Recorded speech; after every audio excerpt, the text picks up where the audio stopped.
Hello, everyone. Good morning, just about. Um, Welcome to this session on perspectives on non-use. So, really, okay, no, I was told by the degrees people to tell you that if anyone here is here for the MCB meeting that used to be in this room, it's now downstairs. So please move or stay. Um, we are not discussing MCB, no. Although implicitly, maybe. No, so this session was originally titled, when I was invited to come to this conference, Opposition Movements. I didn't like that title very much because I don't consider myself to be an opposition movement against SRM, and also I do consider myself one of the scientific experts, so I didn't want to be put in that room. But I'm sure some people will consider me as such. But what I really wanted to talk about today with all of you and with Shuchi and with Ted is like, what are the perspectives that we in the room hold about non-use? Like, is this notion, we had Andrew say this morning, like, we don't need a non-use agreement, we don't need a moratorium, it's dangerous for a particular reason. But what do we want to do about the question of use? So I will say a couple of words on why I, at some point, decided to be a co-author of that non-use agreement, where my perspectives on use are right now, and like, I'll be honest up front, they're confused. And then I'll turn it over to Shuchi and Ted, who will give their perspectives. But really the aim here is to have a lot of audience participation too, and to source some ideas about the perspectives on use and non-use. So it's not going to be a very structured or packed session, and please do take your time with the same caveats that Ted had. Take your time to answer questions or to raise questions. Also respond to other people who say something in the room, but please be pointed and clear about it. So, with those practicalities out of the way, let me say a little bit from the perspective of the non-use agreement folks before I go into my own perspective.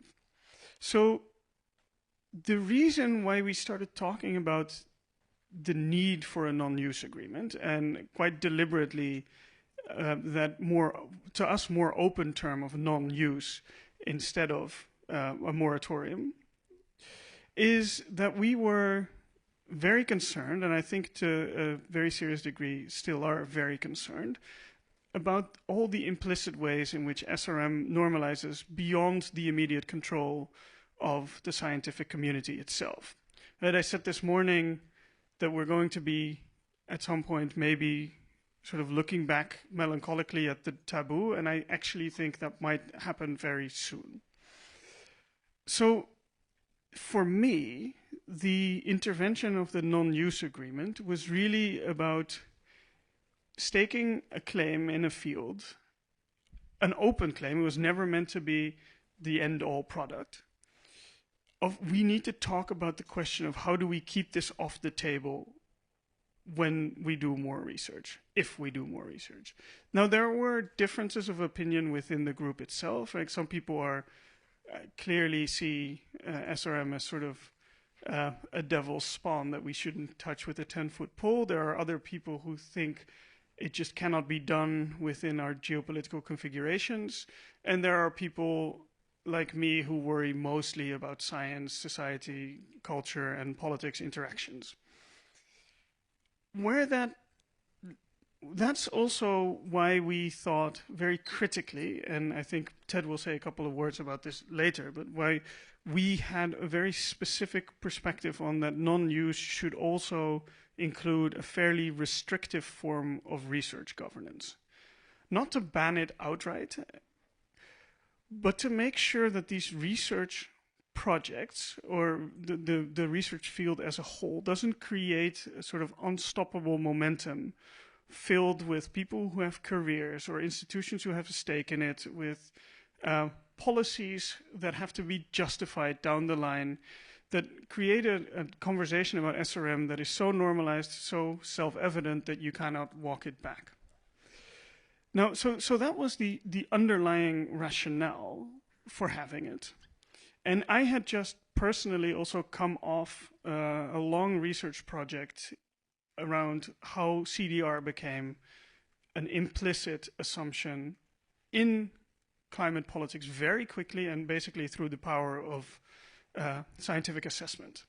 So there's also, for me, a very deep hesitancy about how do we do scientific assessment? How do these assessment reports get a life of their own? How are they wielded within politics, within culture? So that sort of gives you a sense of, I don't know how many of you know the 5 provisions in the non-use agreement, but there was a stipulation that we didn't want outdoor experimentation, imperfect solution that I'm happy to talk about. There was a stipulation that we didn't want official assessments by places like the IPCC because I don't think the knowledge base is ready for it, and it normalizes things very, very quickly when you do that. We wanted to restrict funding by national governments and other public funders for SRM development, not necessarily for assessment research, but I will grant you this is a very imperfect break that you cannot really make, and I understand how that was misunderstood and how we also weren't very clear about that. We wanted to not we wanted governments to allow to say we will not deploy this and we will not allow this on our own turf. So I think the idea with that non-use agreement is that we wanted to tie, we said, well, there is no neat distinction between research and use. And that's partially because of features that we always discuss, how to do some of the research, you need to do it at certain scales to get a certain understanding. But the main reason was there is no neat distinction because you're going to bring into being networks of practice that are self-reproducing. That's a fear that I still have. But like I said, now my concern or my thoughts about use and non-use are a lot more confused than they were then because the world has changed geopolitically, politically, climatically. There's no real direct pathway to very useful climate cooperation. So what does that do to the necessity, the desirability, and the wiseness of engaging with SRM? So I genuinely don't know. I think none of my underlying concerns have been taken away. I still think there is a need to restrict the development of these technologies. I still think there's a need for non-use, but that's why I also wanted to phrase this question much more openly than me sort of giving all the perspectives on non-use, really thinking, okay, so what does that, if we're honest about where we are, politically, climatically, what does it mean that we ought to be doing, instead of just pretending that the world hasn't changed? And I think both sides of the controversy around the non-use agreement are very guilty of this. And I think, let's call it my side, tends to not really engage with how worrying climate forecasts really are, right? But I think on the other side, there's still this maintenance of the idea that this is a radical technology that people won't want to engage with. And I think that's just, when we're looking at cultural dynamics, that's fundamentally untrue, especially in a volatile age such as this. So that's the conversation that I would really like to have with all of you, and I would love to hear also your thoughts on this. And then we can source questions, comments, and also just agreements and disagreements from the room. Sure. Okay, thank you. Thanks for coming. Thanks for the invitation to join this session, Jeroen. So the terminology can be confusing, and I think in a sense it doesn't matter whether you call a specific proposed action non-use, moratorium, suspension, pause, renunciation, proceed with caution, premature, not at this time.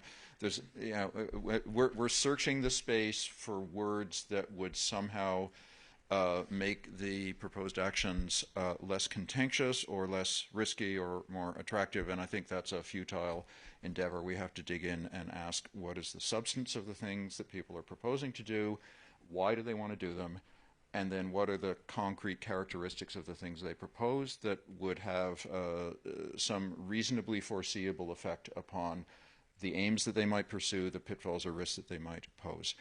And honestly, this is an area where we've heard it a few times in this session already, but I want to highlight the caution again. We, meaning people like you and me sitting in rooms like this, tend to use the word we in a more expansive and sloppy sense when arguing about aggregate, collective, or political activities in the space of environment, climate, energy, SRM, etc. And it's worth being cautious. I call this the rhetorical we, and I exhort my students to refrain from it as much as possible and only use it when necessary and they understand what they mean. Because Oliver said it in an early session, and Oliver actually made a wonderful argument about it in his book about 10 years ago.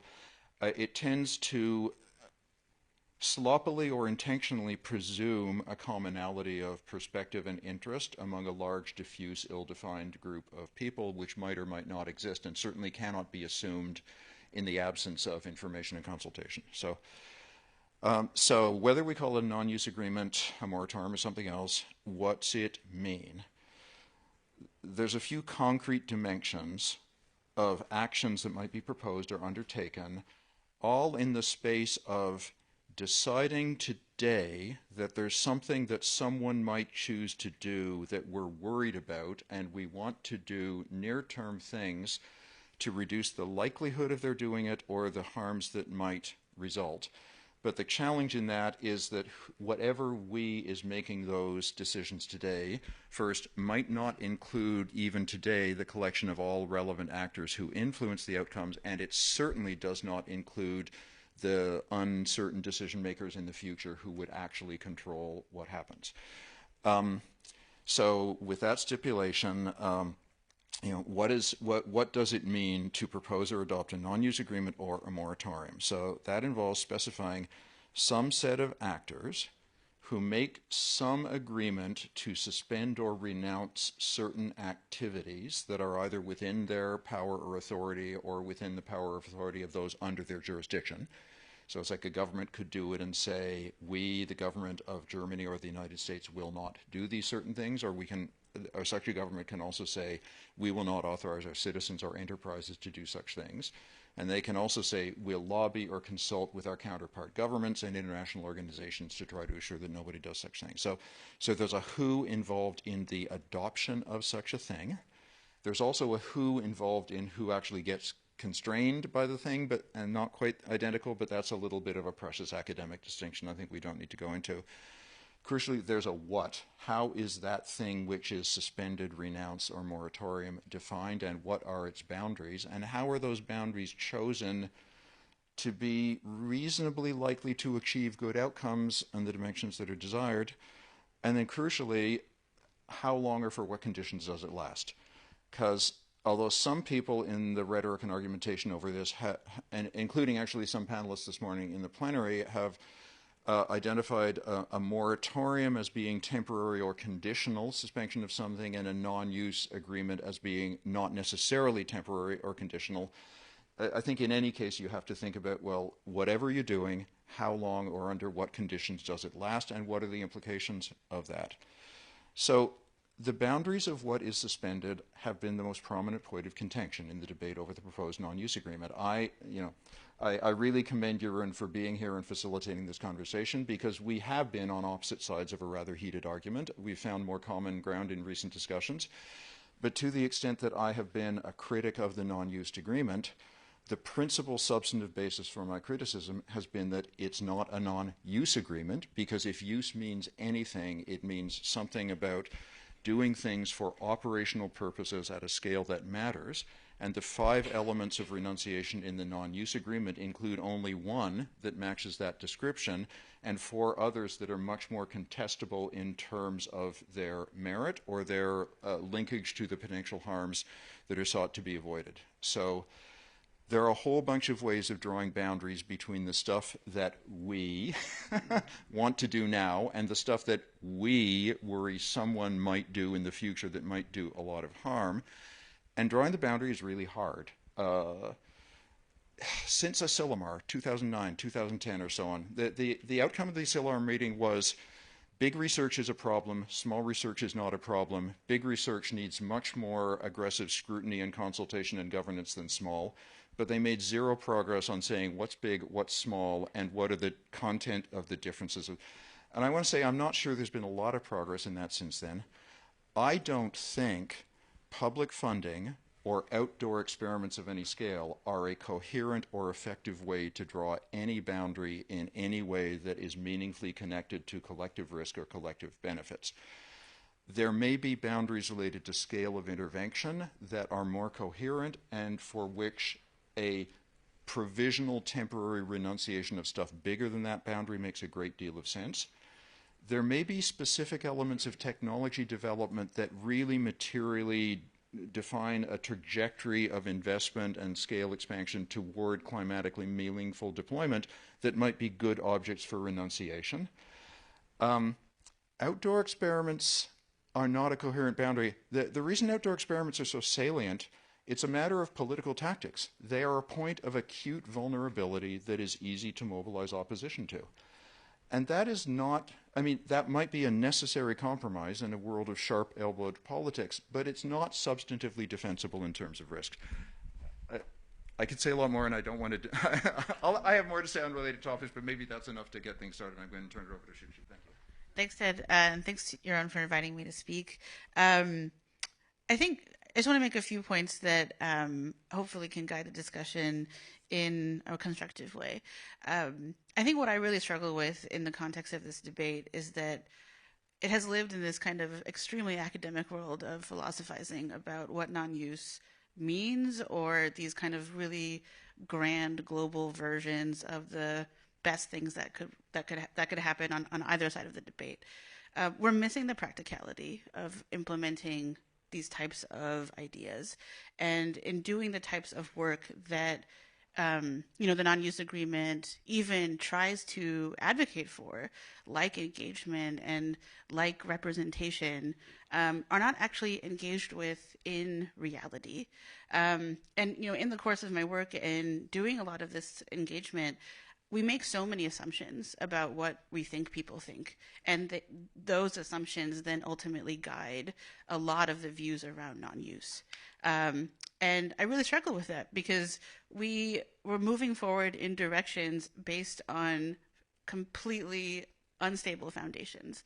And we've kind of lost the thread of why we're having this conversation. And to me, that reason is procedural rights. It's human rights. And I feel like the actual implementation of getting to those rights should not be based on a particular outcome, right?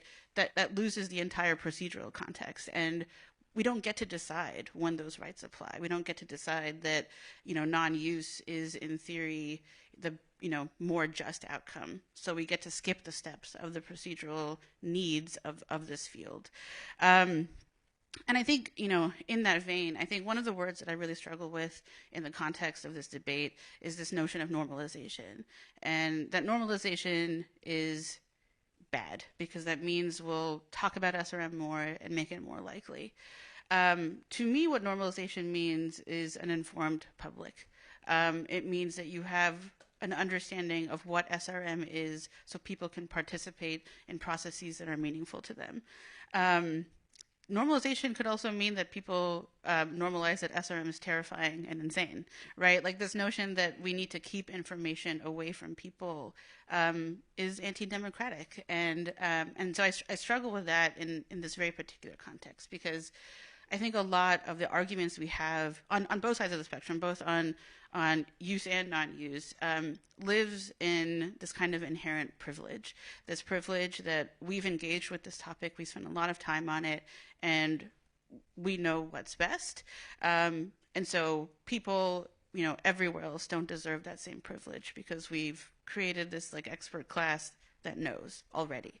And so I really struggle in this debate of kind of advocating for a non-use agreement or advocating against a non-use agreement because the context of it and where it lives is still so unbelievably vague and blurry to me. And the last thing I want to talk about is in this context of outdoor experiments, because I feel like I've lived on this line as co-chair of the advisory committee for ScopeX and now in the oversight committee for ARIA, and thinking about what governance we need for outdoor experiments and how people are perceiving them is very different in its implementation than the way I feel like we frame outdoor experiments in a lot of these academic debates. And I think implementation of these principles that we've been talking about since Asilomar, or even before, and even with kind of the AGU framework, right? We live in this like very high level world of what makes an outdoor experiment bad or good, and in reality, it's insanely complicated, and I think again we live in this world of assumptions of how communities are going to respond, and so I mean ultimately I think this kind of spectrum of advocacy ultimately turns into lobbying without really understanding what the needs are for this work. So I'm going to stop there. Yeah, thank you both so much. So I'll turn it over to the room and to a conversation with the room in 2 minutes or so. I do want to pick up on two things that you said that I think are useful for further discussion. So I think Ted made this observation that in the non-use agreement, only one of the provisions pertains to use and everything else doesn't so much to use but to other things. Right? So this really depends on your definition of use.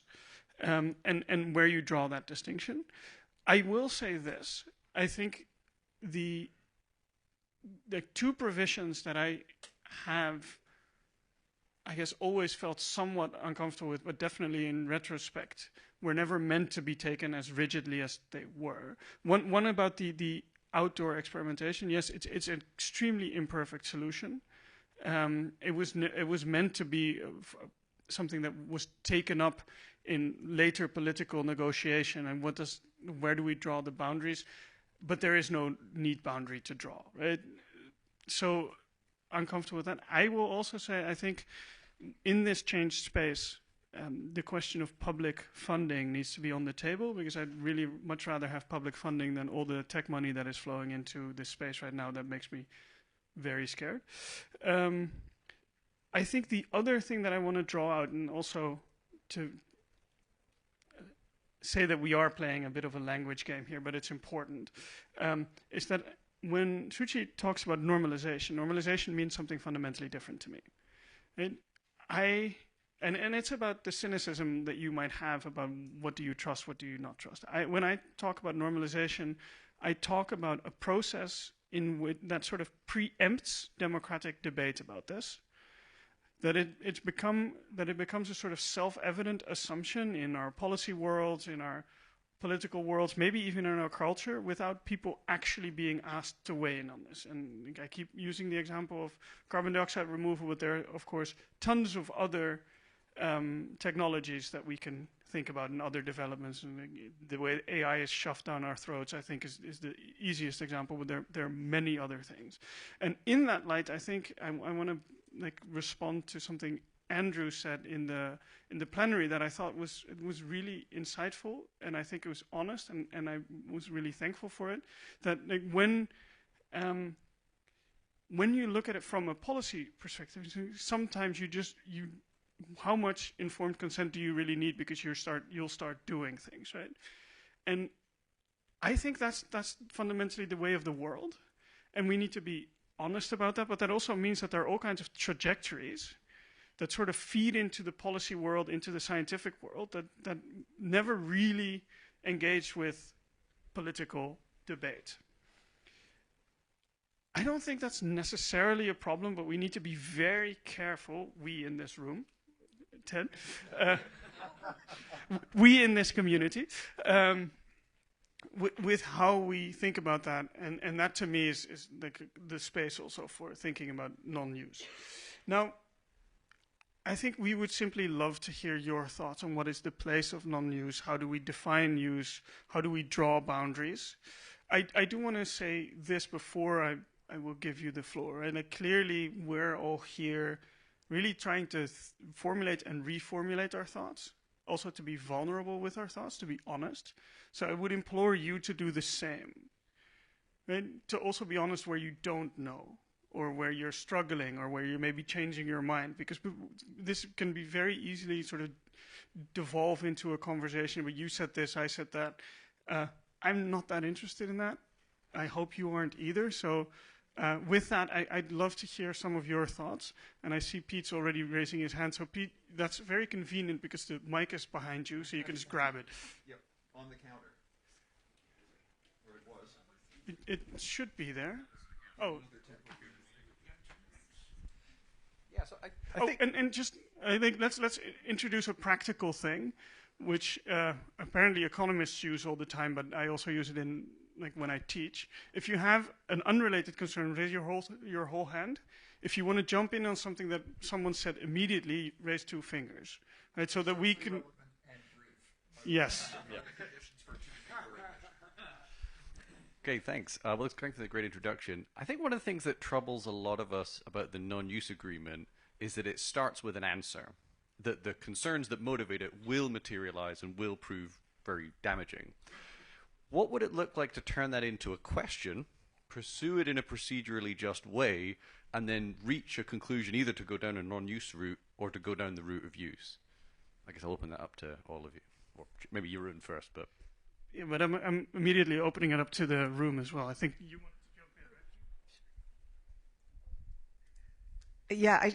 Yeah, I wanted to just riff on this idea of normalization. Like, I agree that procedural justice is key, but I don't know how we do it in the system that we live in, precisely because of examples like CCUS and CDR, where it has become normalized through capital investment, through scenarios, through government projects.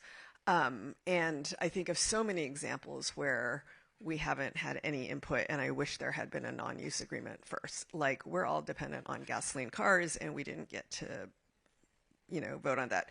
I wish there had been a non-use agreement in place for AI, right, before we are where we are. And so, to me, that normalization is about, this broader political economic system that we live in, which decide certain things, and communities don't get to decide, or it's going to be very hard for them to say, I don't want the CCUS pipeline because there's toxic effects and things like that.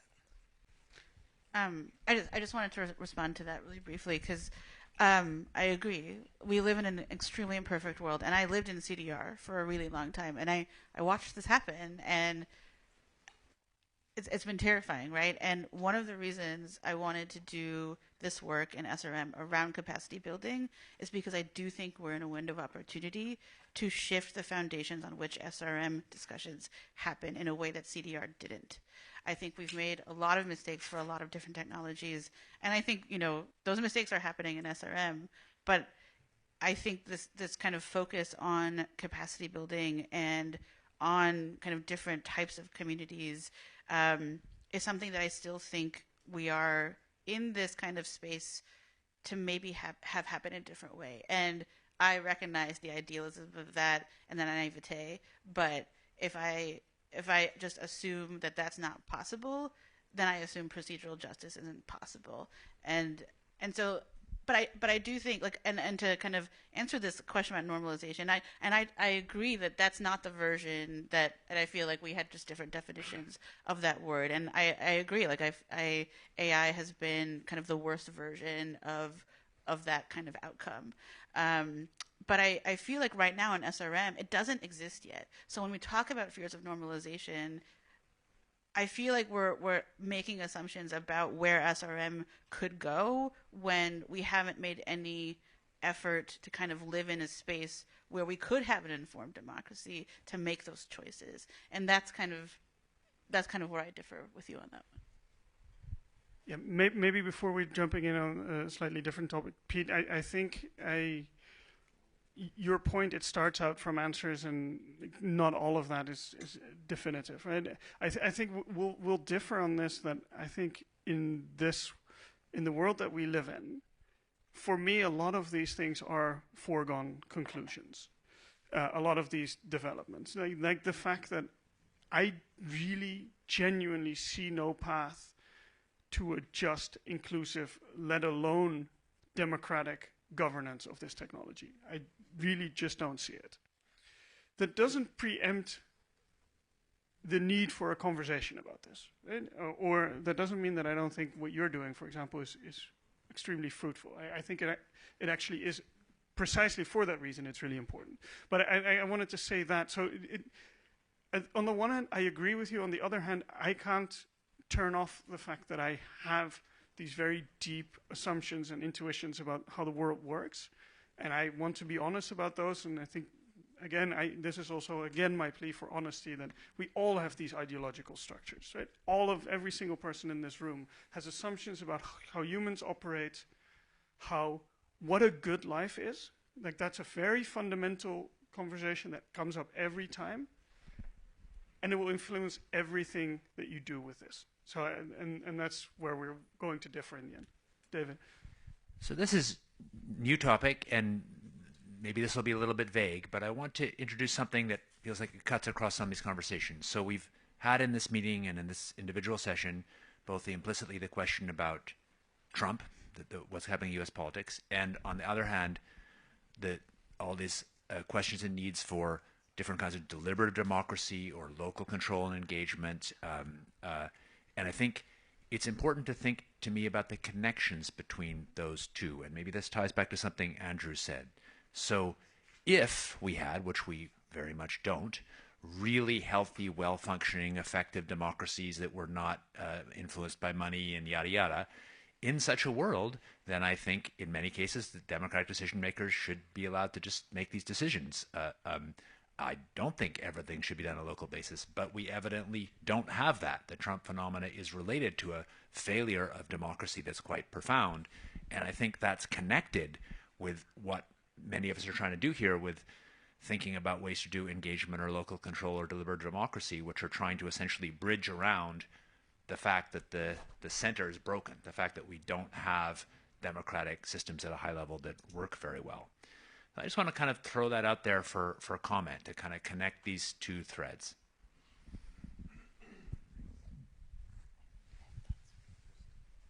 So these are very deep questions, but I think they're quite relevant to the more focused questions that we're addressing here. So a couple of observations that I think are relevant, I'll try to tie together briefly. I think the strongest predictor of someone's starting point view about whether SRM is likely to do good and should be pursued and investigated, and whether it's likely to be dominated by harms and should not, is a deep level presumption about how good or bad power and governance structures in the world are. So if you go to the one endpoint and you assume that basically all political power is illegitimate and lies entirely in the hands of fools and knaves and act, in their own interests, then essentially any technology that advances capabilities should be withheld because those will be used perversely. Make the opposite assumption of kind of, near ideal, and you get the opposite conclusion, because tech capabilities are labile. They can be deployed for good or ill, or for different mixes of good and ill. This comes close to the most local way of describing what we're talking about here today when I think of it like, how does the argument over this proceed?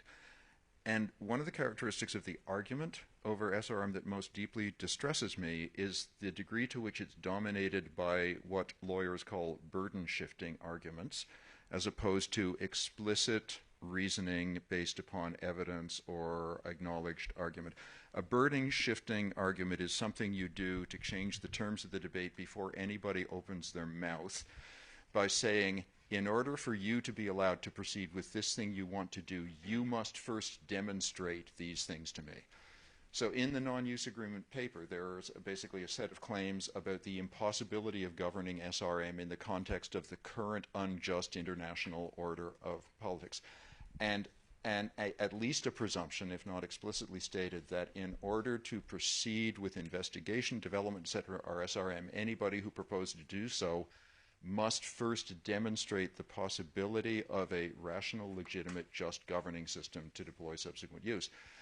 Now, if you frame the debates in those terms, it is impossible. I had a colleague back at the Kennedy School years ago who worked in a completely different field where people argued forever over empirical evidence about the effectiveness of social and welfare and education policies. And the lesson he took from that is the following: whoever owns the null hypothesis wins. Okay? So if you can be the one whose stance is the presumed default status quo, such that anyone who wants to argue with you must surmount any barrier of demonstration to proceed, you're so advantaged that you're usually going to win. And if the standard they must surmount is to demonstrate the possibility of just governance of something they want to do in the context of a complex, deeply flawed, imperfect system that is so often and so profoundly unjust, they will never win. But then what you get forever is the status quo, because we don't apply that reasoning symmetrically to the way things work at the moment. So justice, procedural democracy, precaution, all of these fabulous abstract aspirations are worthy goals for any decision-making or deliberation, but in my view have to be, for basic honesty and progress, have to be deployed in a fair-minded way, applied both to the things your initial gut reaction is that you know you like, as well as to the things for which your initial gut reaction is you know you don't like. It's very challenging, and it's sort of an exhortation to honesty in argument, but I think it is a necessary condition for the terms of a debate that might make progress. I just want to build off something that Ted said, and I agree with a lot of his comments. And I feel like a lot of times when we're talking about trying to get towards just systems and ideal democracies, we do get lost in this kind of idealism. And something that I think I really like to ground my work in is how do you make things less unjust? Not because ideal justice systems will never be possible, and I feel like a recognition of that is necessary in the context of any debate. But I think what we have also lost are the steps to actually achieving less unjust things in the context of this massively politically fractured system, in the context of the failure of democracy, which is not new to Trump. We're seeing that in a lot of different countries over the last several decades.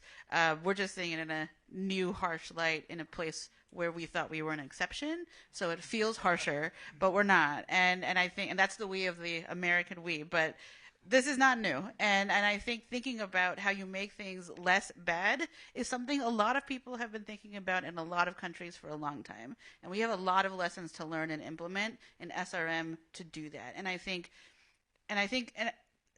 capacity building is one of those things that I'm working on, but there are a lot of other things that are possible. And the point that I just want to push back on you for is that we talk about like justice and inclusion as things that are not possible, but we don't actually talk about fighting back against bad versions of inclusion. And I mean, like, even in SRM, right? Like, I think we've made huge strides towards making the space more diverse, but we are still massively far behind. And so this notion of what ultimate inclusion looks like, I don't even know what that is, but that doesn't mean that we shouldn't engage in a much deeper, richer conversation about, like, not just waving that word around, but actually taking steps towards making it less bad. Many hands. I'll just say I agree with you on that, and save my more abstract comments for after. Like, there's a two-finger there.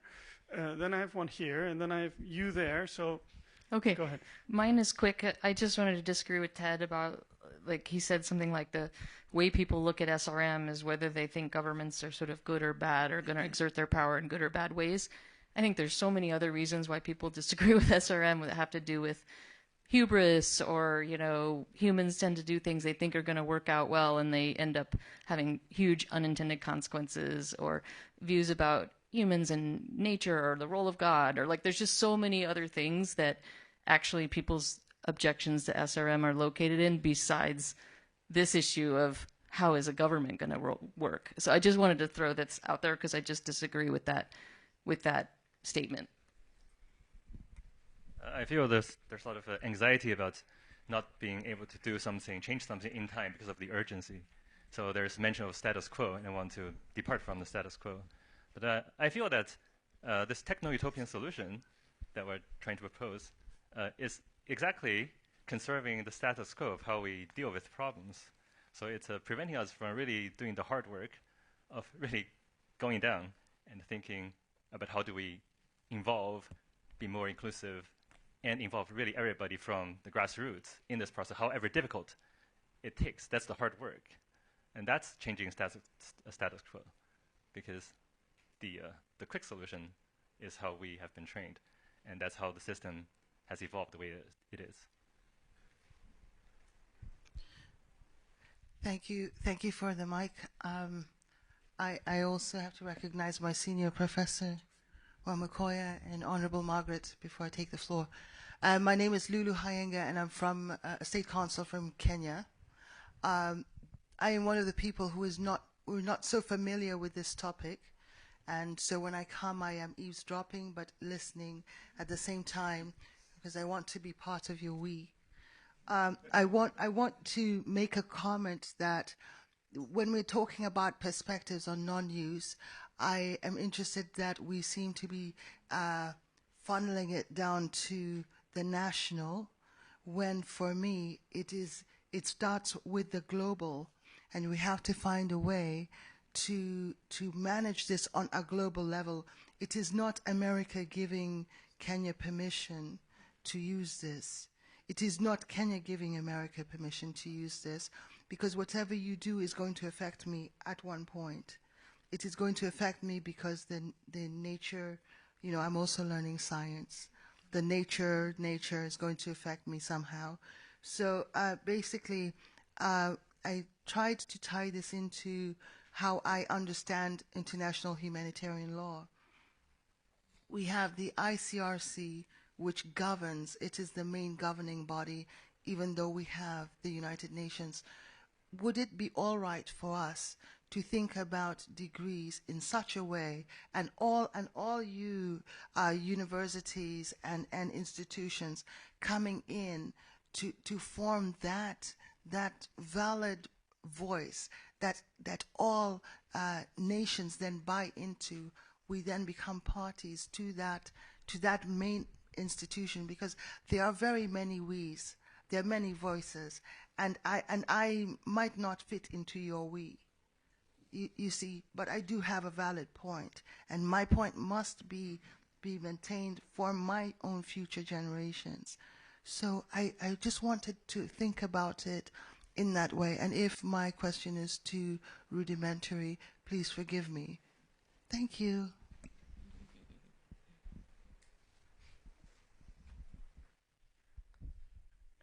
I think just your question isn't rudimentary at all. I think your question is quite fundamental.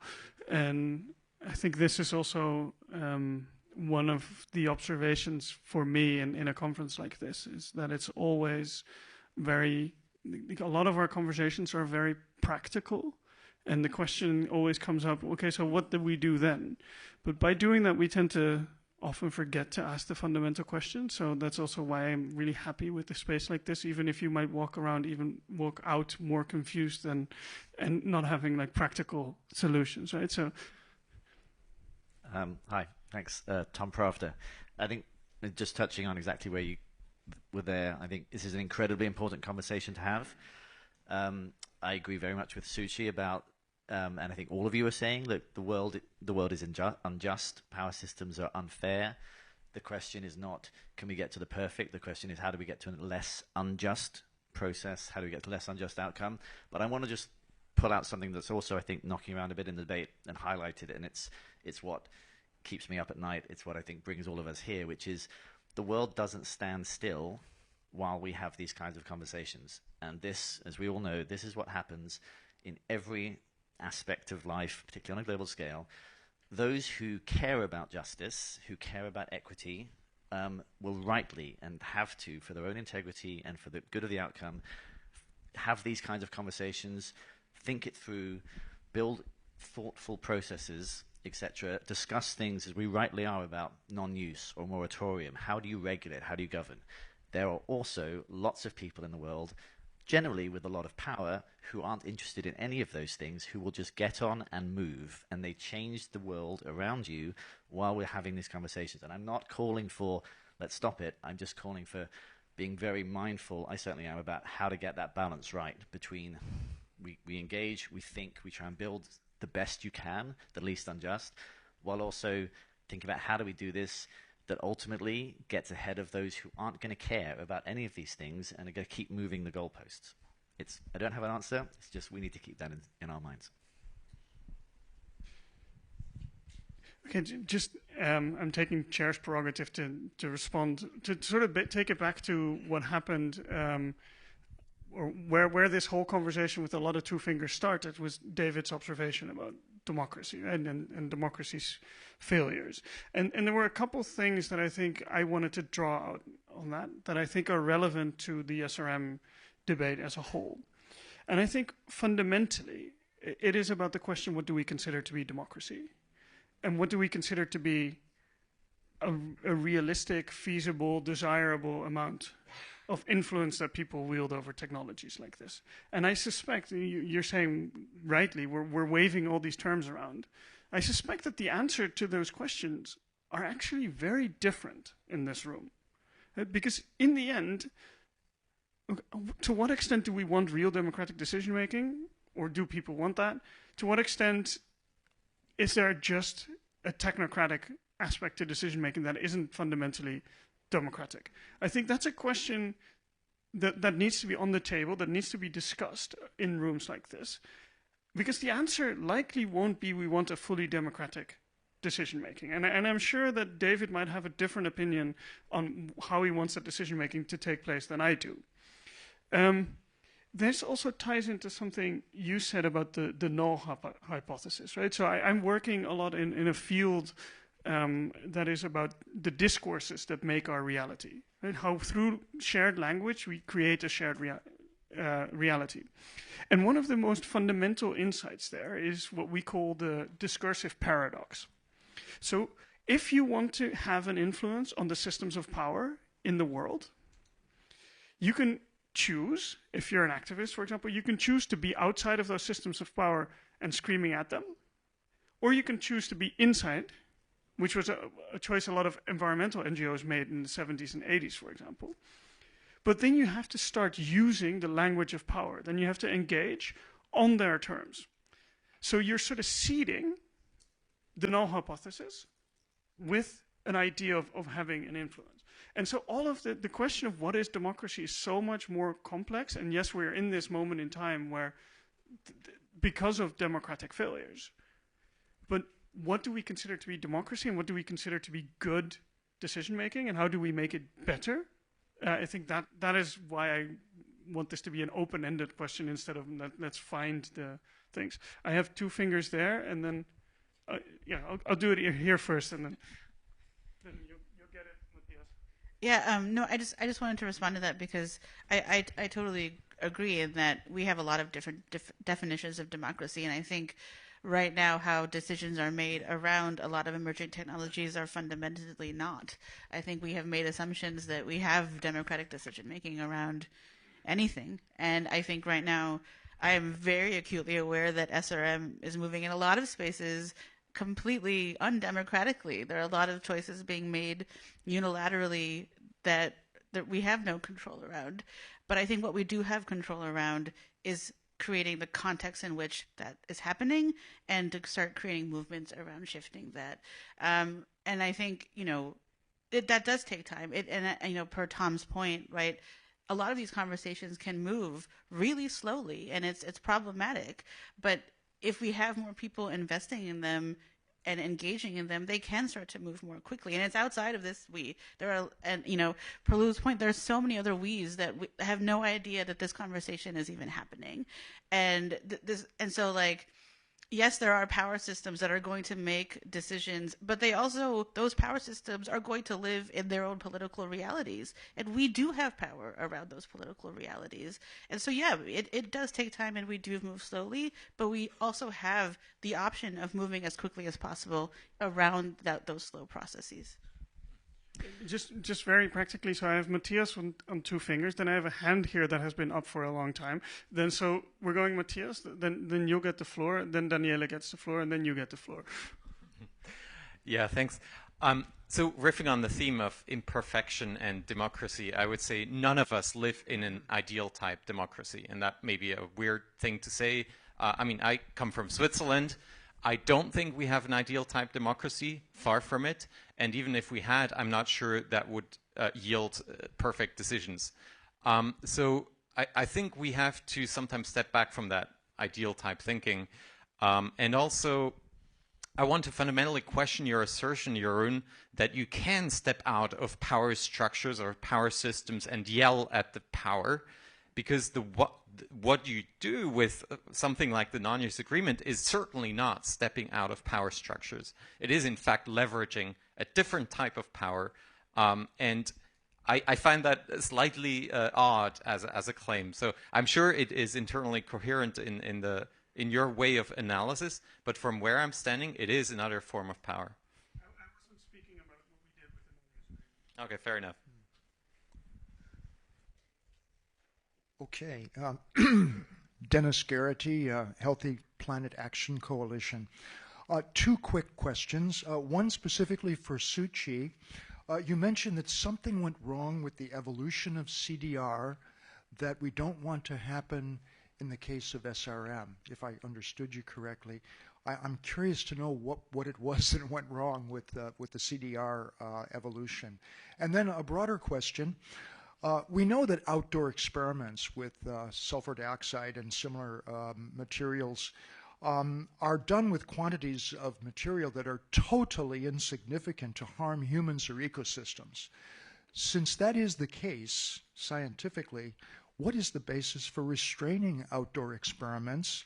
Because such experiments are done in all kinds of domains of research that are in that category of endeavor. Thank you.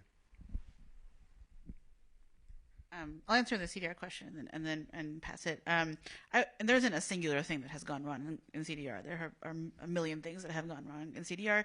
There are also a million things that have gone right. It's an extremely complicated field, and it's ongoing. It's still in extremely early stages. So that's a much, much longer conversation that I won't have here. But I do think a lot of the work that we do have the opportunity to think about in SRM, like capacity building and like more creating just better governance structures. We just didn't have that opportunity in CDR. It moved quickly, and I think it moved faster than governance structures could be built around it. And I think that's kind of the fundamental framing in which I view a lot of the problems. Okay, so practically, I have Daniele. We'll take those in the break because there's a very long list of people who really want to weigh in. Daniele, then, I'm sorry, I don't know your name. Clara, Andrew, and then Ben. So if you haven't been named now, you can raise your hand again, but this is the order that we're taking in them. Thank you, Jeroen. Thank you for the panel. This is all very interesting. Let's say that I would like to give 2 brief perspectives.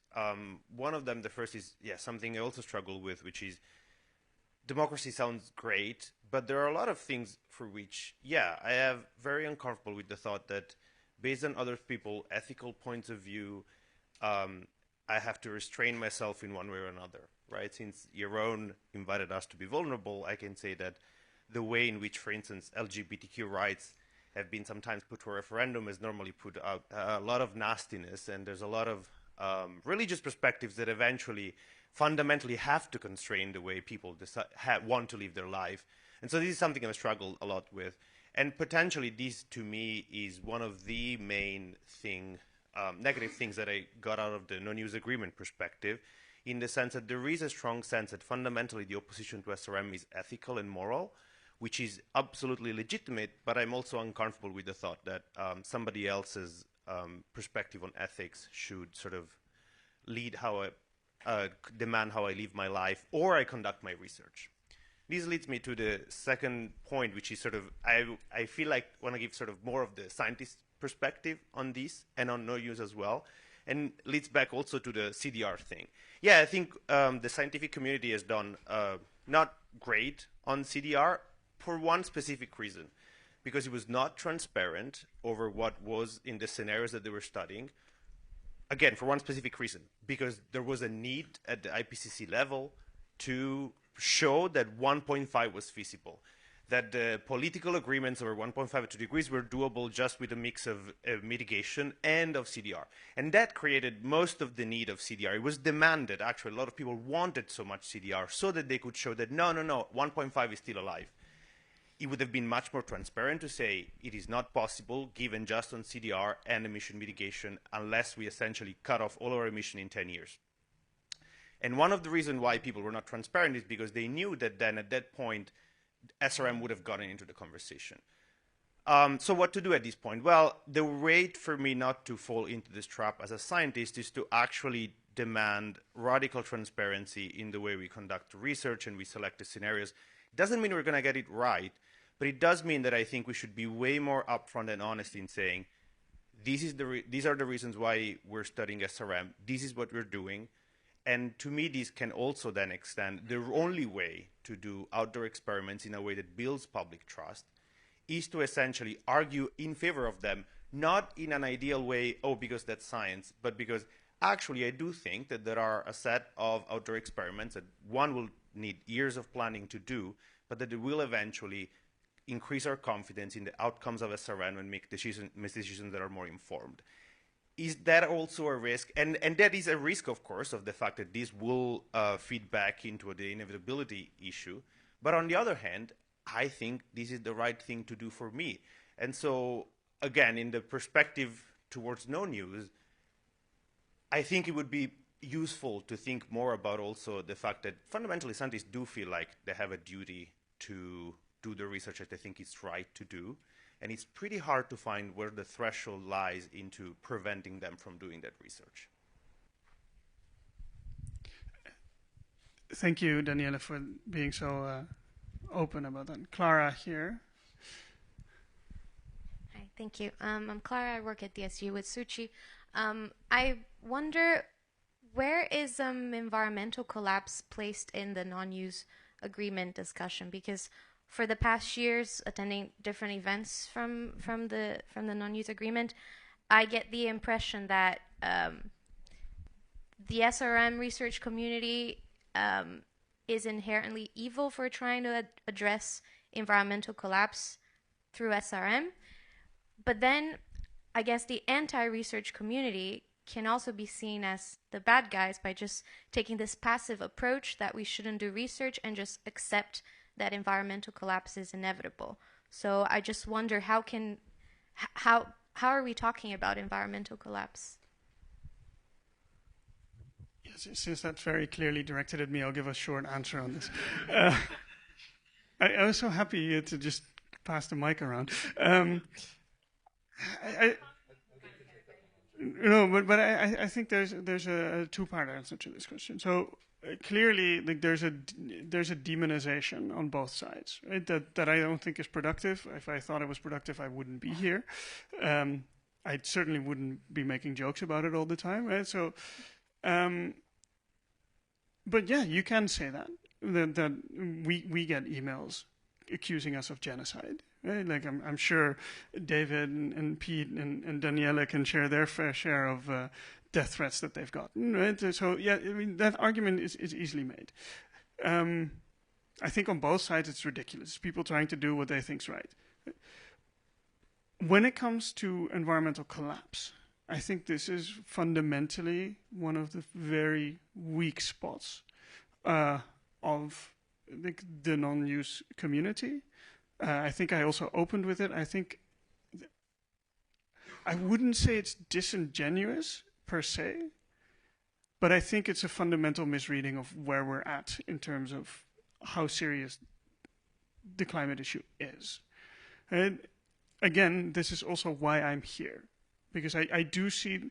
I've always said, for me, there's a sort of two-sided thing. Like 30 years from now, I could regret my opposition to SRM because I had like slowed things down and like, fuck, right? But it could also be equally likely that 30 years from now, it's like, see, this is what we were talking about mitigation deterrence. This is what we were talking about, and you didn't listen. It's weighing uncertainties. It's weighing what you're trying to do, and making a judgment call that you might be wrong about. Right? And I think that's sort of where I'm at with this. I landed then with we need the non-use, but the environmental collapse is such a serious issue. I don't think our side talks about it enough. So there's so many profound questions on the table, it's actually challenging to figure out where it's most effective to intervene, but I want to follow on, starting from one point of Clara's observation. It's very difficult for scientific assessment processes, and perhaps also for scientific researchers, not to follow currently dominant judgments of the boundaries of political feasibility in the solutions that they investigate and analyze. So I think the story of how CDR got so suddenly and extremely relied upon, I think to first order can be told as a story of the need to sustain a happy story about the possibility of avoiding very serious environmental harms from climate change in ways that do not fundamentally impugn aspirations for continued levels of material consumption among rich people. So it's hard for me to imagine any democratic polity in which a government would run for election or re-election upon the campaign slogan, we're going to reduce the prosperity of Canadians in order to be more just citizens of the global world and protect the whole world from climate change. Now, I don't want to cartoon that, but I do want to point out a pathology that the pressure upon technological optimism regarding the availability of solutions that will avoid collective threats at limited cost or requirement for behavioral adjustment is really extreme. And you see it in many aspects of environmental policy. You see it in response to the debate on SRM. You see it in the non-use agreement paper. You know, you can even focus down to particular points and say, my goodness, so many people are quoting one researcher making outlandish claims about the extreme ease and cheapness of rapid decarbonization, and this really doesn't look possible. So it's kind of predictable how CDR got in and got so extremely relied upon because there was a political imperative to say 2 or 1.5 is still possible, and it's possible without any meaningful sacrifice. Okay, so now we get to deeper questions of democracy. How do democracies come to grips with emergent understanding of the necessity of sacrifice on things that people care about?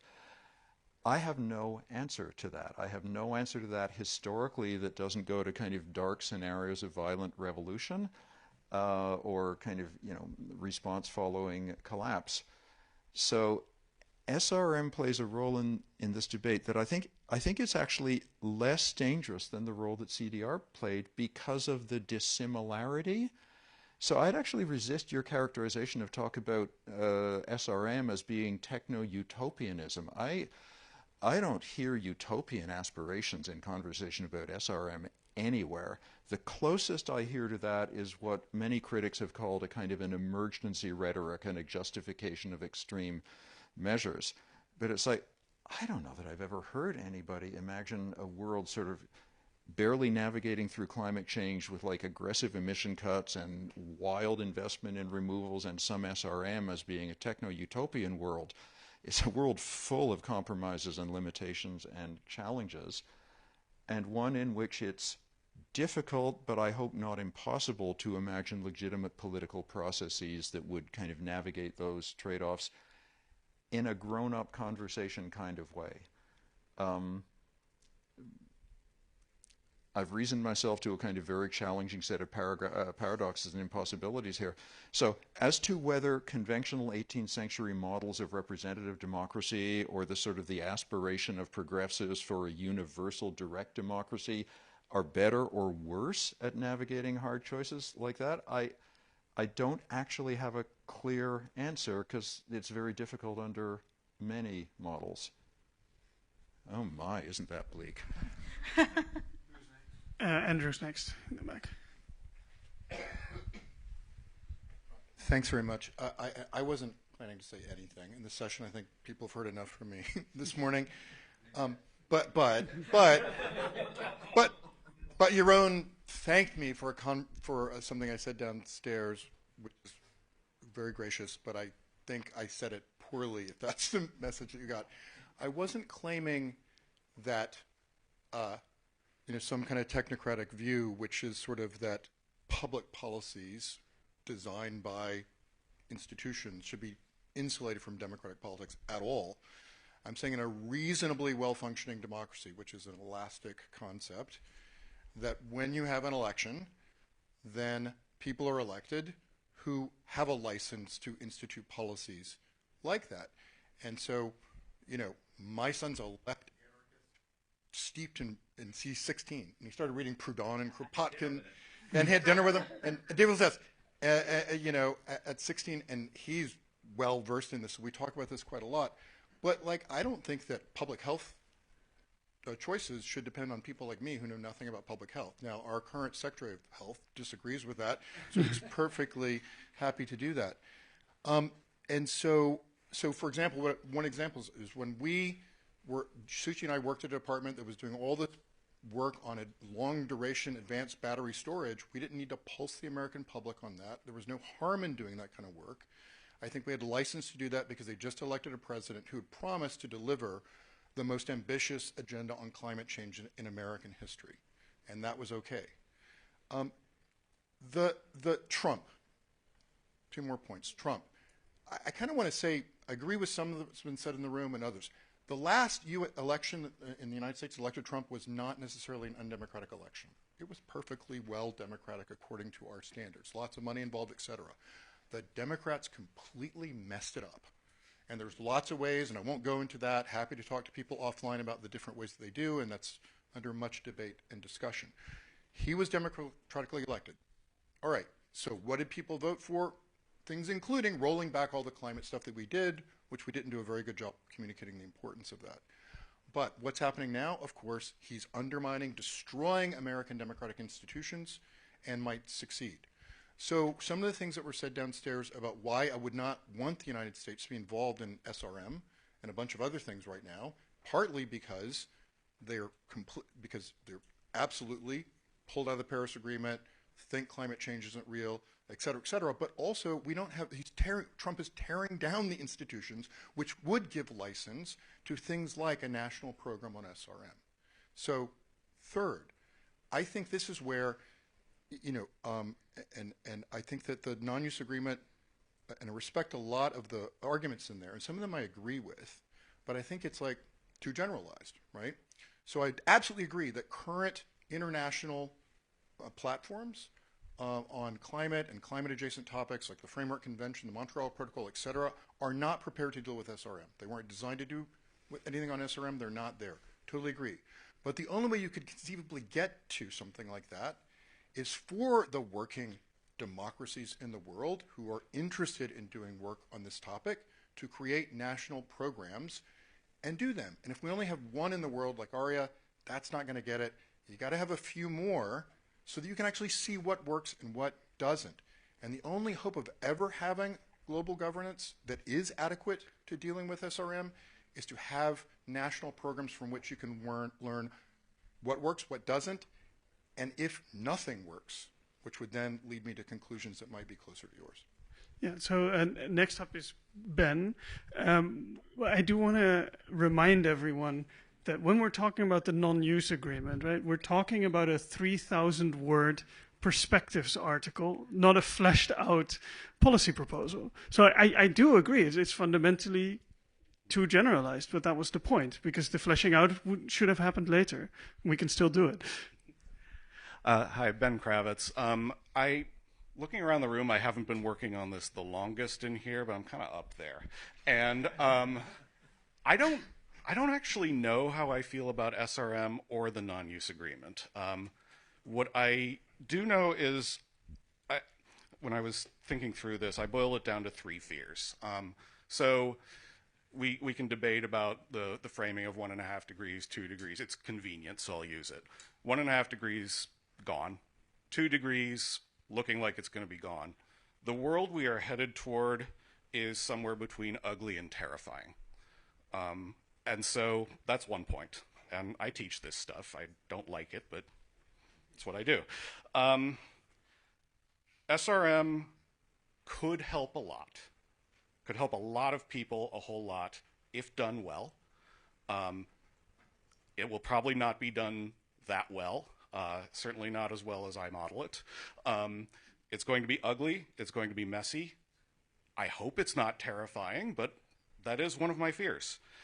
I'm afraid of poor use or misuse of it. And then my third fear is I am afraid of making decisions for other people. And that's either explicit decisions or just by the discourse that I have used in my papers, that influences how we talk about things. And I didn't know that for a really long time. I'm slowly reckoning with it. But I am really uncomfortable with the influence I have. And I'm also really uncomfortable with the prospect that I wouldn't have influence. So I have no idea how to balance any of these, but I did want to voice them. Thank you. I think it was really wonderful that you voiced it. I will allow one last brief comment. Yeah, you. Sorry, I don't know your name. And then we'll round it off, because I also want to respect everyone's time here and the fact that we all need breaks. Great. I do have just a brief comment. So I would like to suggest also a framing on research, that it is an incredibly useful tool for creating the kind of democratic, just, equitable decision-making processes that we want. That the concept of SRM has existed for a very long time, or a decently long time, and the conversations on increasing democracy and participation have also existed for a really long time. But in the last couple of years, the nature and pace of those conversations has changed a lot. And I would say research, because it increases information and most importantly visibility on the topic of SRM, and because it frames it in like the scientific neutral position as much as, you know, science is neutral, it initiates those democratic processes. It is the reason research, and particularly visible research, is why advocacy groups start paying attention, democratically elected officials start paying attention, and start having the conversations we want them to have. In this imperfect system, research is a really good tool for initiating conversations and getting people like we see at this conference to come and talk. That's my comment. So I think we're doing just one final round of comments from us. I'm not really quite sure how to wrap up these thoughts. I've really appreciated all of these comments. So I'll just say, I echo a lot of Ben's fears, and I think we all share a lot of them, and we make different choices in how to actually live with them and try to help ameliorate them. And I think that's what you're doing. That's what I'm doing. And I think, you know, the only other thing I'll say is that, you know, science does not exist in a vacuum. It is political, and the choices that we make around what we research, how we research, and even the questions that get answered are all political. And these conversations help us realize the context in which we're thinking about SRM and ways to change it. And so I just really appreciate that platform. Thanks for this very rich and open discussion. That's really too much to summarize. Let me just say one or two things. I think the aspiration that Shuchi articulated at one point of the approach to investigation, development, or potential use and governance of SRM has to aim on the margin to make things less dangerous and less unjust. And that, I think, is both a fundamentally important and a feasible aim, even if it may fall vastly short of the aims of kind of achieving a world that would establish sort of pre-existing standards of justice.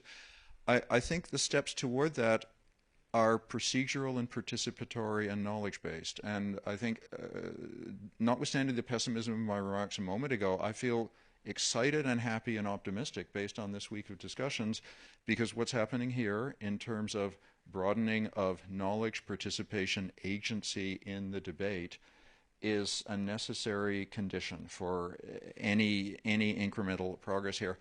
I also, it's funny, I'm by disposition a naive delusional optimist, notwithstanding the darkness of some of my previous remarks here.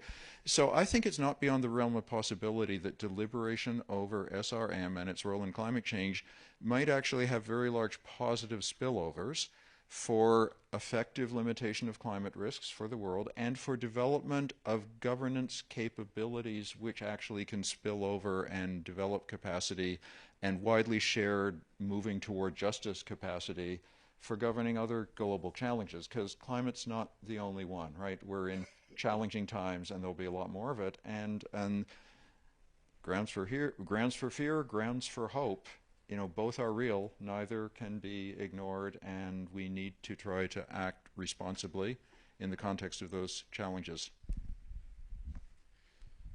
Yeah, thank you. It's always nice to follow Ted, because I'm not by disposition that optimistic or naive, as you would call it.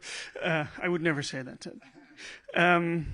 But I just wanted to close on thanking you all for your perspectives and just saying, so a lot of what came out too is that we're all here playing particular roles, right? And it was very clear in Ben's worries. And I would like to implore you, it's very easy to have, when you have people who play roles like me, and there are multiple me's at this conference in that sense, that it's very easy to ask very pragmatic questions. But I honestly, I just don't see that as my role. I don't have pragmatic answers. But then it's easy to dismiss, well, but you're not offering a solution. Right? It is useful and it's important to engage with these people who ask really difficult questions that no one has the answer to, and to do that honestly. So I think that I really, to have like also something to say about the conference.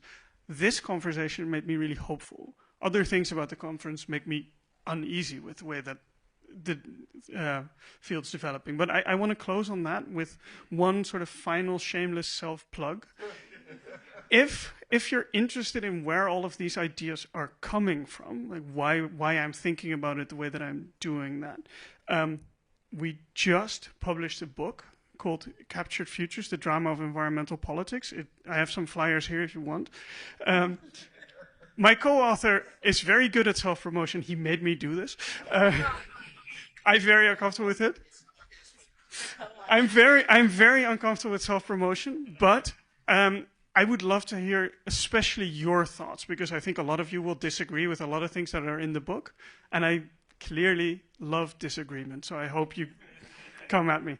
Have a nice break.